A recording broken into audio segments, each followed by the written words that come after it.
오늘은 우리 사무엘상 16장 말씀 우리 마무리하도록 하겠습니다. 기름 부음을 받은 다윗 두 번째 시간입니다. 지난 시간 말씀을 한번 복습해 보도록 하겠습니다. 말씀 가운데서 사무엘에게도 이런 모습이 우리 16장 1절에서 하나님께서는 사울을 버리셨는데 사무엘은 여전히 사울을 위하여 눈물을 흘리고 있습니다. 감정적으로, 그러니까 인간의 감정은 참 귀하지만 너무 감정에 빠지게 되면 영적으로 분별하지 못하고 사무엘도 낙심하게 되니 그가 참 실수하는 모습들을 우리가 많이 보면서 인간적인 사무엘의 모습을 봅니다. 또 이 모습이 우리의 모습이 될 수 있다는 것을 우리가 기억하면서 또 말씀을 함께 나누었습니다. 또 이제 사무엘이 기름 뿔병을 가지고 나아갈 때 또 엘리압을 보면서 바로 이 사람이 하나님이 세운 사람이구나 생각했는데 하나님께서 생각한 사람은 따로 있었죠. 그래서 오늘 그 말씀을 우리 함께 이어져서 함께 보도록 하겠습니다. 6절과 7절을 한번 보세요. 같이 읽어봅니다. 시작. 그들이 오매 사무엘이 엘리압을 보고 마음에 이르기를 여호와의 기름 부으실 자가 과연 주님 앞에 있도다 하였더니 여호와께서 사무엘에게 이르시되 그의 용모와 키를 보지 말라. 내가 이미 그를 버렸노라. 내가 보는 것은 사람과 같지 아니하니 사람은 외모를 보거니와 나 여호와는 중심을 보느니라 하시더라. 아멘. 지난주에는 제가 사무엘의 인간적인 모습에 집중했다면 이제는 오늘 말씀에 집중해서 보도록 하겠습니다. 그것은 바로 두 번째, 우리 사람의 눈은 믿을 것이 못 된다라는 것입니다. 같이 한번 읽어볼까요? 시작. 우리 눈은 믿을 것이 못 된다. 같이 읽어봅니다. 시작. 우리 눈은 믿을 것이 못 된다. 사무엘이 보기에 그랬다면 여러분 이 말은 즉 누가 보아도 엘리압이라는 사람은요 괜찮은 사람처럼 보였다는 것이죠. 선해 보이죠. 신실해 보입니다. 그런데 충격적인 것은 하나님이 버리신 자다라는 것입니다. 근데 사람들은 겉모습에 속아버려요. 창세기 때부터 그렇습니다. 선악과 하와가 보기에 보암직하고 먹음직하며 지혜롭게 보일 만큼 탐스럽기도 한 열매. 근데 그 열매를 먹자마자 그 결과는 재앙이었다는 것입니다. 아브라함의 조카 롯이 보기에 소돔과 고모라 땅은 참 너무나 살기 좋은 땅입니다. 마치 물된 동산과 같아 보였습니다.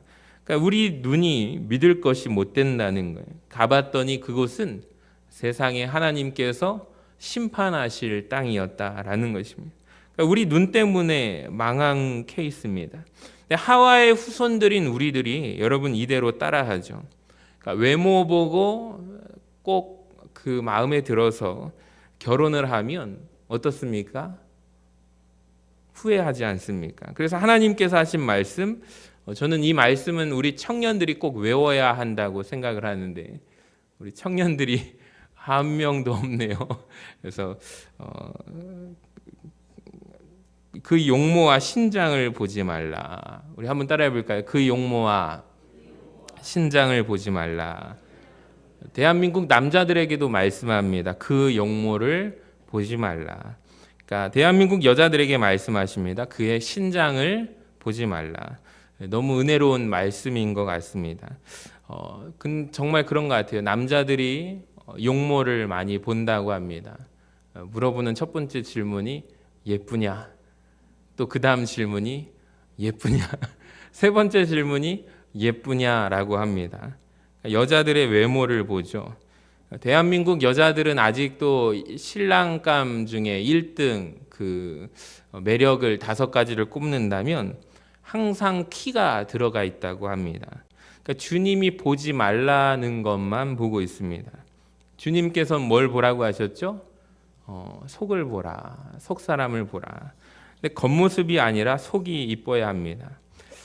혹시 우리 남편분들 한번 잘 들어보십시오. 제 말이 맞나 틀리나 한번 보세요. 결혼 후에 부인 얼굴 때문에 오늘은 좀 안 예뻐 보여서 싸운 사람 있어요, 없어요? 한 명도 없죠. 그러니까 마음이 안 이뻐서 싸우는 거 아닙니까? 여자들을 잘 들어보세요. 결혼을 했는데 내 남편이 키가 작아서 혹시 싸우신 분 계십니까? 계시다면 한번 손을 들어보시기 바랍니다. 한 명도 없죠. 마음의 키가 오히려 작아서 살다가 보니까 세상에 남편 속이 밴댕이 소갈딱지 같아가지고 싸우는 거지, 그러니까 키 때문에 작아서 싸우는 것은 아닙니다. 그러니까 우리가 이 말씀을 하나님의 말씀으로 믿는다면, 그러니까 우리 자녀들이 정말 중심을 보시는 하나님이 보시기에 아름다운 자녀들로 자라가기를, 또 마음의 키가 훨씬 성장하여 큰 우리 자녀들로 자라가기를 소망합니다. 그러니까 하나님께서 우리 자녀들을 보시고 또 우리들을 보시고 참 예쁘구나, 참 키가 크구나, 참 마음의 키가 크구나 라고 말씀해 주시면 좋겠습니다. 자, 오늘 본문에서 감사한 것은 하나님은 어떤 분이시냐면 하나님은 보시는 분이시다라는 것을 알 수가 있습니다. 여러분, 가장 먼저 하나님이 우리 중심을 보신다고 했잖아요. 그러니까 성경 원어적으로 따져보니까 하나님은 우리 마음속 중심을 보시는데 그 세밀하게 우리 마음의 속 동기까지 보신다, 이 말입니다.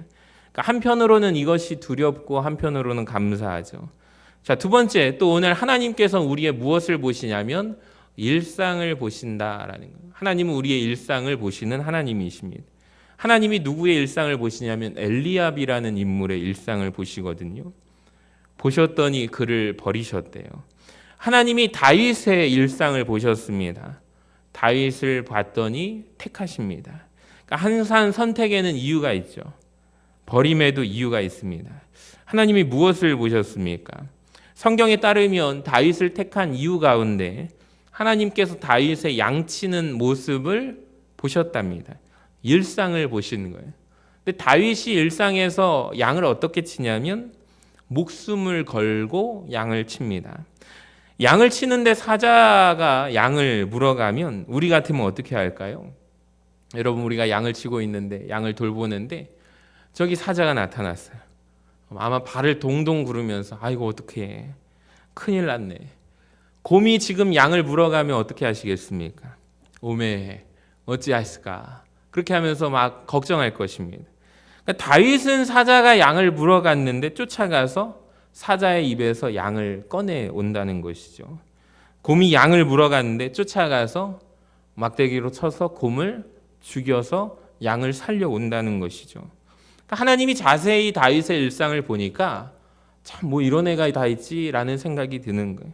이게 왜 중요하냐면, 여러분, 우리가 양을 치고 있을 때 사자나 곰이 양을 물어가면 우리가 발을 동동 구르고 말겠죠. 마음이 급해져서 어떻게 그러겠죠. 네, 여러분, 만약에 이것을 좀 바꿔보세요. 생각을 전환해서 동물원에 온 가족이 놀러 갔는데 만약에 우리 자녀가, 우리 손주들이 그런 일을 당했다고 한번 바꾸어서 생각해 보시기 바랍니다. 발만 동동 구르고 있을까요? 아마도 앞뒤 재지 않고 일단 쫓아갑니다. 살려보려고 달려갈 것입니다. 내 팔이 어떻게 되든 말든 이 사자의 입에서, 곰의 입에서 그 자식을 건져내려고 애를 쓸 것입니다. 맞습니까? 이것이 곧 누구의 마음이죠? 부모 마음이라는 거죠. 부모 마음입니다. 그러니까 다윗이 양을 치는데 그 일상의 모습 속에서 하나님이 무엇을 보냐면, 그가 양을 치는데 전심을 다했다, 이 정도 개념이 아닌 거예요. 마치 자식을 아끼고 사랑하는 부모의 마음으로 양을 쳤다라는 거죠. 그래서 하나님께서 보시고 그의 일상을 통해서 감탄을 하신 거예요. 야, 목숨을 걸고 치는 다윗을 발견하신 거예요. 그래서 하나님께서 다윗에게 내 목자, 내 양떼 이스라엘을 그에게 맡겨주겠다라고 말씀을 하십니다. 그러니까 아무도 보지 않는 그 모습, 광경을 누가 보세요? 하나님이 보신다라는 거예요. 하나님이 보시고 작은 일에 충성하는 자 다윗을 보시고 하나님께서 그에게 큰 일을 맡겨주신 거예요. 그러니까 우리 문제가 뭘까요, 여러분? 하나님께서 우리 일상을 보세요. 작은 일을 어떻게 감당하는가를 보시는데, 우리는 작은 일을 맡겨주면 우리는 교만하여 영적인 소경이라고 지난주에 말씀드렸잖아요. 그러니까 우리는 이 작은 일을 맡겨주면 기분이 나빠요. 나를 뭘로 보고 이런 일을 시켜. 사람을 뭘로 보고 이런 일을 시켜. 우리는 이렇게 생각을 하고 말로 내뱉습니다. 이렇게 하는 분들이 은근히 있습니다. 우리의 교만함이죠. 여러분 기억하시기 바랍니다. 작은 일에 충성하는 자에게 하나님은 큰 일을 맡기십니다. 사실 우리가 살아가다 보면 작은 일 구분되어집니까? 이것은 작은 일 아닙니다. 일상 속에 하나하나의 일들을 감당해 나갈 때 비로소 지나고 보니까 작은 일이었지만 큰 일이었지만 그게 구분이 되지만 그때 현실 속에 작은 일 하나하나가 사실은 우리 일상 속에 나의 모든 모습이거든요. 사실 작은 일이 전부입니다. 작은 일을 열심히 했더니 나중에 이게 작은 일이 아니었고 큰 일이었구나라고 깨닫게 되는 거지. 지금 당장의 눈앞에 보이는 것은 우리의 현실입니다. 즉 우리가 현실 속에서 충성을 다하고 살아가면 하나님께서 저와 여러분에게 큰 일을 행하실 줄로 믿습니다. 이어령 씨라는 분이 아실 겁니다. 아주 이분이 남긴 유명한 말 중에 하나가 뭐냐면 언어에는 모든 것이 담겨 있다라고 합니다. 우리 같이 읽어볼까요? 시작. 언어에는 모든 것이 담겨 있다. 그러니까 언어를 분석해 보면 그 안에 비밀이 숨겨져 있다라는 거예요. 그러니까 작은 말, 작은 단어에 내가 하는 작은 일 속에 내 인생의 전부가 담겨져 있다는 것을 아십니까? 그러니까 내가 하는 작은 일에 하나님께서 충성하는 모습을 보신다면 내 인생에서도 큰 것을 맡겨주시기 때문에 작은 일은 작은 일이 아니에요. 그러니까 내 인생이 사실 전부라는 거죠. 하나님께서 내 인생에 지금 맡겨주신 작은 일에 여러분 소홀히 하지 마시고 최선을 다하시는 우리 모두가 되시기를 바랍니다. 이 골로새서 2장 23절을 한번 보시면 무슨 일을 하든지 어떻게 하라? 마음을 다하여 주께 하듯 하라. 사람에게 하듯 하지 말라. 여러분 이렇게 되시기를 주님의 이름으로 간절히 축원합니다. 7절을 다시 한번 보세요. 여호와께서 사무엘에게 이르시되 그의 용모와 키를 보지 말라. 내가 이미 그를 버렸노라. 이 말씀을 한번 주목해서 보시기 바랍니다. 내가 이미 그를 버렸노라. 자, 1절을 한번 보여주시면 16장 1절에 하나님께서 이 말씀 속에 베들레헴 사람 이새에게로 사무엘을 보냅니다. 그 아들 중에서 한 명을 한 왕을 보았다. 그러니까 즉 하나님께서 택하신 사람이 있다. 여러분 실제로 있었죠. 하나님께서 택하신 사람. 자, 그렇다면 택하신 사람이 있다면 택함 받지 못한 사람도 있어요, 없어요? 있을 것입니다. 이건 자연스러운 거예요. 실제로 8절에서 보시면 아비나답을 택하지 아니하셨고 삼마도 앞으로 지나가게 하지만 택하지 않으시고 10절에 따르면 7 아들이 다 그 앞을 지나가는데 하나님이 택하지 아니하셨대요. 그러니까 이건 별로 슬픈 일이 아닙니다. 택함 받은 사람도 있고 택함 받지 못한 사람도 있습니다. 그런데 우리가 주목할 것은 슬픈 사람이 한 사람이 있어요. 택함 받지 못한 사람 엘리압, 그 중에 버림받은 자라는 거예요. 그러니까 택함 받지 못한 정도가 아니라 엘리압은 버림받았습니다. 이건 너무나 심각한 이야기죠.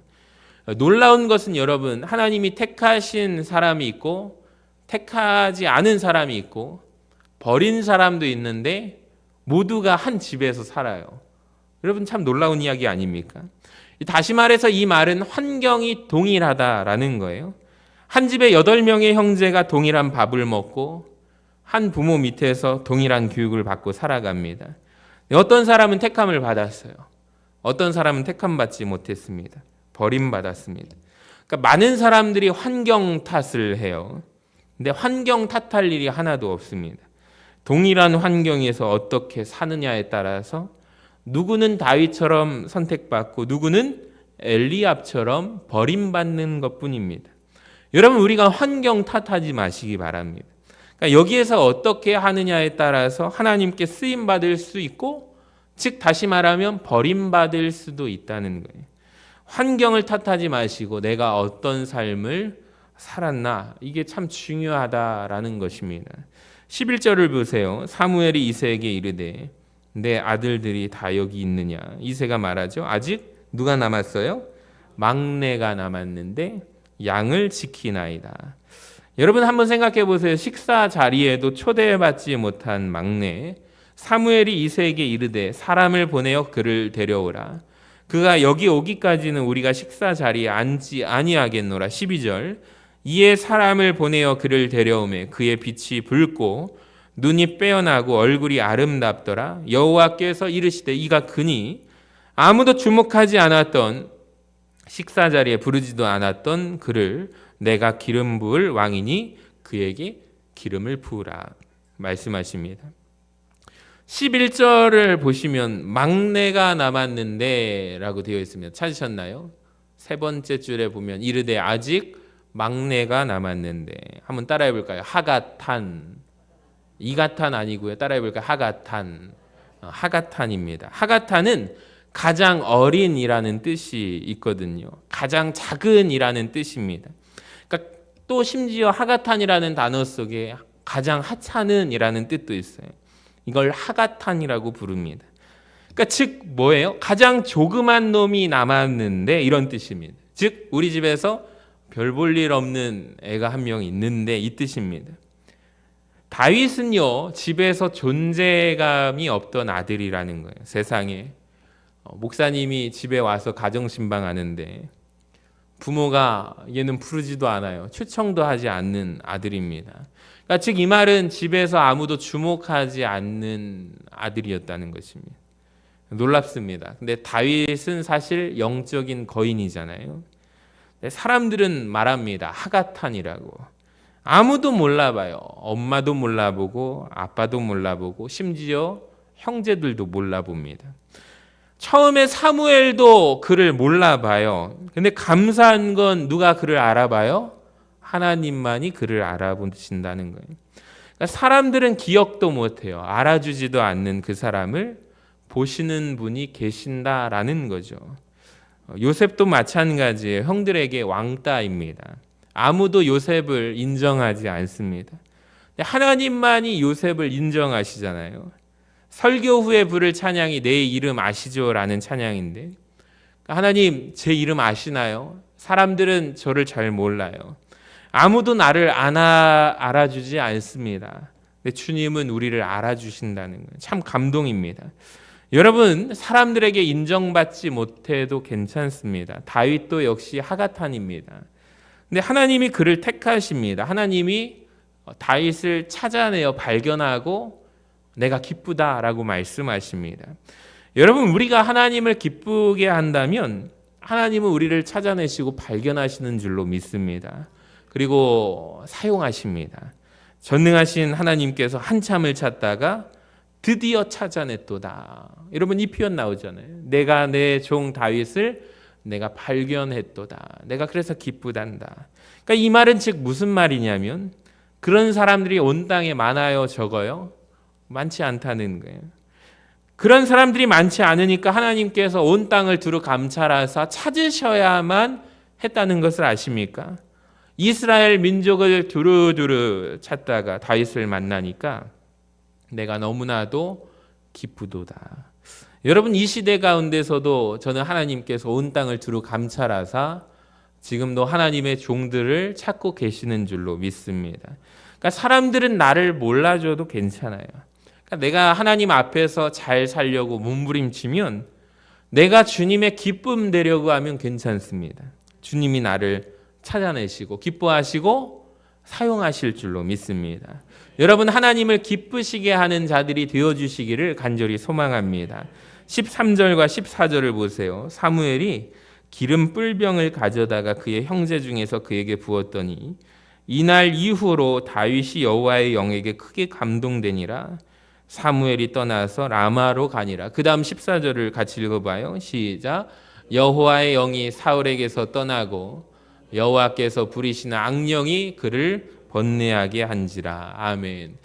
완벽한 대조예요. 다윗과 사울을 대조하는데 다윗이 성령에 의해서 하나님의 영에 사로잡혀 있고 사울은 악령에 사로잡혀 있습니다.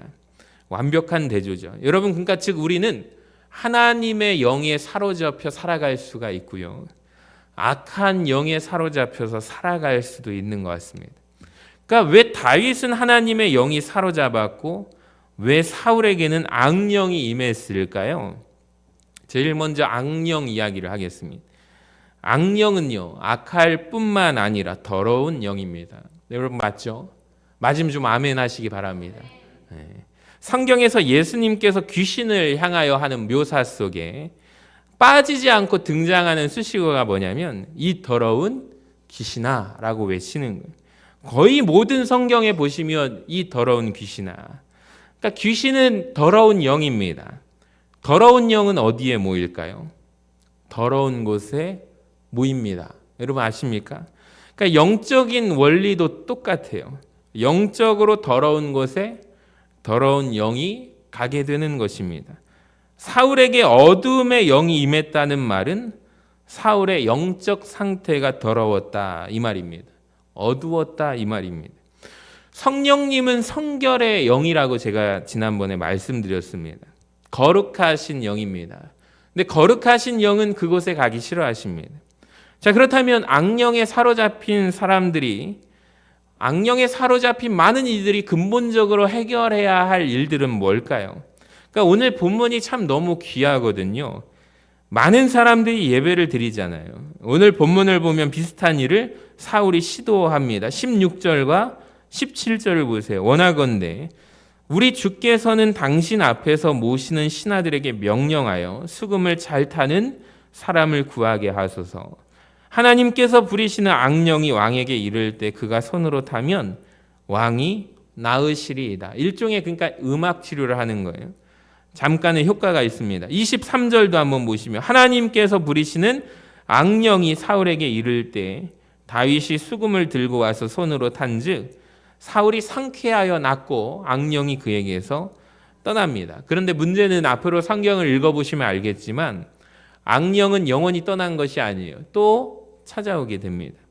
그러니까 우리가 악령에게 자꾸 시달릴 때가 많습니다. 그때 찬양을 하고 그때 기도를 하고 잠깐 예배를 드리면 마음이 평안해지고 악령이 떠나는 것 같아요. 근데 여러분 그게 근본적인 해결책은 아닌 거 아세요? 회개하셔야만 합니다. 여러분 내 속에 있는 더러운 근본적인 문제가 해결받으셔야 합니다. 그러니까 사울과 같은 사람이 되지 않기를 바랍니다. 근데 만약에 생각해 보세요. 내 안에 더러움은 그대로 둔 채 그냥 예배를 드리고 찬양을 듣고 기도하고, 여러분 이런 식으로 해결하려고 하지 마시기 바랍니다. 그러니까 그 문제가 남아있는 한, 내 안에 더러움이 남아있는 한 악령은 계속해서 찾아온다는 것을 기억하시기를 바랍니다. 이 설교 강단에서 느끼는 게 뭐냐면 우리 성도님들께서 가끔 목사님께서 일부러 나들으라고 일주일 동안 준비하고 왜 저만 쳐다보면서 설교를 하시죠? 이렇게 설교 후에 제가 당황스러웠던 게 그겁니다. 어떤 분은 따지시기도 하시더라고요. 그리고 나중에 문자로, 장문의 문자로 목사님 저 들으라고 하신 거예요. 전혀 그렇지 않다고 제가 예전에 말씀을 드렸잖아요. 근데 참 놀라운 신비예요. 그러니까 누군가에게는 말씀을 듣다가 영적인 찔림이 임합니다. 근데 제가 분명한 것은 그때 회개하셔야 합니다. 근데 찔리는데 내가 그냥 넘어가게 돼요. 그러면은 어떤 일이 일어나냐면 계속해서 생각나게 하십니다. 그게 성령이 하시는 일이거든요. 그러니까 우리의 문제, 내가 해결되지 않은 문제를 자꾸만 자극하시고 생각나게 하시고 괴롭게 합니다. 그때 회개하면 여러분 영적으로 고침을 받게 됩니다. 근데 그걸 자꾸 미루면요 속에 혼자 갈등이 계속되는 거예요. 고민하다가 한 성도님이 오셔가지고 목사님 이런 문제가 있었어요. 얘기하시면서 울면서 얘기를 쭉 하시더라고요. 그래서 같이 기도를 했습니다. 회개하십시오. 말씀을 붙잡고 기도합시다. 그 문제가 해결받게 되기를 기도하겠습니다. 얼마나 그 함께 나눈 이후에 그 다음부터는 잠을 편안하게 주무신다는 거예요. 얼마나 감사한지 모릅니다. 제가 느끼는 것이 있습니다. 하나님 앞에 고침을 받아야지. 이걸 계속해서 끓이고 있으면 이 문제가 또 기억나게 하고, 이게 성령이 하시는 일이거든요. 그러니까 내 안에 더러움이 남아있는 한 계속해서 성령님께서는 이 문제를 해결하라라고 말씀해 주시는 거예요. 다윗이 이렇습니다. 사람들이 다윗을 향한 평가를 한번 보세요. 17절에 사울이 신하에게 이르되 나를 위하여 잘 타는 사람을 구하여 내게로 데려오라 하니, 그 다음 중요한 말을 보세요. 소년 중 한 사람이 대답하여 이르되 내가 베들레헴 사람 이세 아들을 본즉 수금을 탈 줄 알고 용기와 무용과 구변이 있는 준수한 자라. 여호와께서 그와 함께 계시더이다 하더라. 아멘. 한번 같이 읽어봅니다. 시작. 여호와께서 그와 함께 계시더이다. 마지막인데요. 여기까지는 여러분 다윗의 이력서입니다. 다윗의 일종의 가지고 있는 재능이죠. 근데 중요한 한 가지를 덧붙입니다. 여호와께서 그와 함께 계십니다. 그러니까 어쩌면 사람들은 이 앞에까지에밖에 집중하지 않을 것 같아요. 악기도 잘 연주하죠. 용기도 있어요. 말재주도 있어요. 우리가 볼 때 각종 능력을 가진 사람을 보면서 저런 부분이 나에게도 필요하겠다. 우리가 부러워할 것은요, 그 앞에 있는 재능이 아닙니다.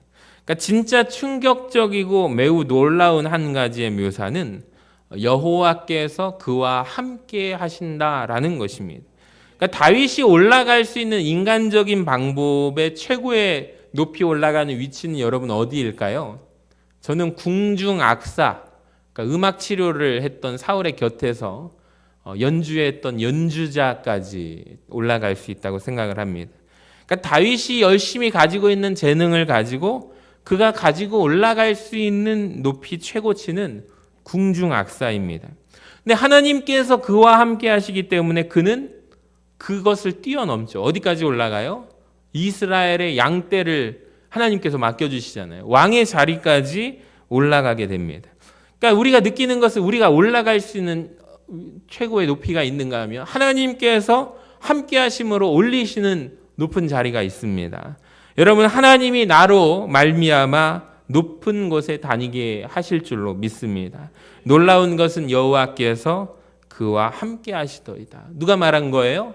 주변 사람들이 다윗을 보고 말하는 거예요. 증언하는 거예요. 그러니까 내가 하나님과 동행한다. 나 하나님과 함께 동행하는 사람이야. 나 예수 믿는 사람이야. 여러분, 이것은 은밀하고 비밀스러운 일이 아니거든요. 그러니까 내가 하나님과 함께하는 사람이라는 것을 안다면 주변 사람들이 보고 너 예수 믿는 사람이었어? 너 교회 안 다니는 줄 알았더니 교회 다니네. 여러분, 이런 말을 들으시는 분들은 좀 회개하셔야 돼요.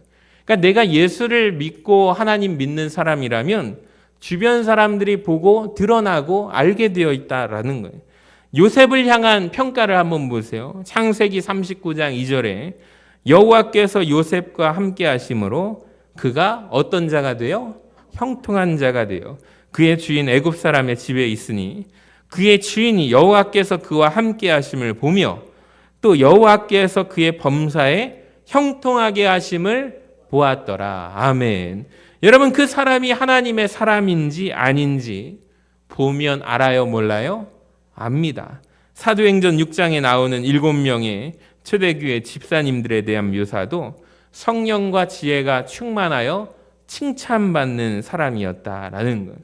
여러분, 오늘도 우리가 인정받는 자 되기를 원합니다. 여러분 주변에 가까운 사람들에게, 가족에게 우리 부모님은 참 성령 충만하신 사람이구나. 여러분, 많은 사람들에게 인정받고 보여주는 은혜가 있기를 주님의 이름으로 간절히 축원합니다.